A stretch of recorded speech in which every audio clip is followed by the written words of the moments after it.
ಎಲ್ಲ ಪ್ರೀತಿಯ ರೈತರ ಮಿತ್ರರಿಗೆ ನಮಸ್ಕಾರ. ಇವತ್ತು ಹಾಗೆ ಒಂದು ಗೇಟ್ ಮಾಡಿಸಿದ್ದೀವಿ ನಮ್ಮ ತೋಟಕ್ಕೆ. ಸೊ ಇದೇ ಎಂಟ್ರೆನ್ಸು. ಈ ಥರ ಮಾಡಿಸ್ಕೊಂಡಿದ್ದೀವಿ ಒಂದು ಡಿಸೈನು. ಇದು ಮೆಶ್ ಹಾಕ್ಬಿಟ್ಟು ಮಾಡಿಸಿದ್ವಿ. ಇದು ಗ್ರ್ಯಾಂಡಲ್ ಬಂದ್ಬಿಟ್ಟು 10 ಫೀಟ್ ಇದೆ. ಇದು ಗೇಟ್ ಬಂದ್ಬಿಟ್ಟು 6 ಫೀಟ್. ಸೊ ಎರಡು ಈ ಥರ ಇದೆ ನಮ್ಮದು. ನೋಡಿ, ನಿಮ್ಮ ತೋಟಕ್ಕೂ ಬೇಕಾದರೆ ಈ ಥರ ಡಿಸೈನ್ ಮಾಡಿಸ್ಕೊಳ್ಳಿ, ಚೆನ್ನಾಗಿ ಕಾಣಿಸುತ್ತೆ. ಇದು ನೋಡಿ ಯಾವ ಥರ ಮಾಡಿಸ್ತೀವಿ. ಈ ತೆಂಗಿನ ಗಿಡಗಳಿಗೆ ಈ ಕಳ್ಳರ ಕಾಟ ಜಾಸ್ತಿ ಆಗಿಬಿಟ್ಟಿದೆ.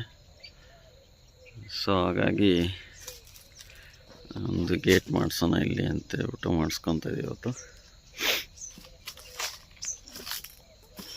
ಇದು ಕಾಪರ್ ಮಳೆ ಹೊಡೆದಿರ್ತಕ್ಕಂಥ ತೆಂಗಿನ ಮರ. ನೋಡಿ, ಎಳ್ನೀರು ಈ ಥರ ಇದೆ.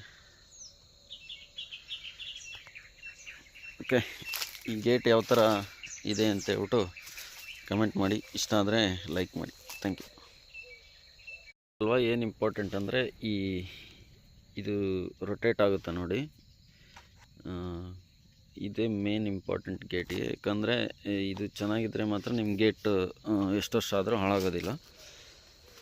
ಸೊ ಇದನ್ನು ಹಾಕ್ಸ್ಬೇಕಾದ್ರೆ ನೀವು ನೋಡಿಬಿಟ್ಟು ಹಾಕ್ಸಿ. ಇದನ್ನು ವೆಲ್ಡಿಂಗ್ ಮಾಡಿಸ್ಬೇಕಾದ್ರೂ ಅಷ್ಟೇ ತುಂಬ ನೀಟಾಗಿ ಮಾಡಿಸ್ಬೇಕು ಇದನ್ನು. ಯಾಕಂದರೆ ಇಲ್ಲಾಂದರೆ ಗೇಟ್ ಬೆಂಡ್ ಆಗೋ ಚಾನ್ಸಸ್ ಜಾಸ್ತಿ ಇರುತ್ತೆ. ಯಾಕಂದರೆ ಇದು ವೆಯ್ಟ್ ಜಾಸ್ತಿ ಇರುತ್ತಲ್ವ. ಸೊ ಹಂಗಾಗಿ ಬೆಂಡ್ ಆಗೋ ಚಾನ್ಸಸ್ ಇರುತ್ತೆ.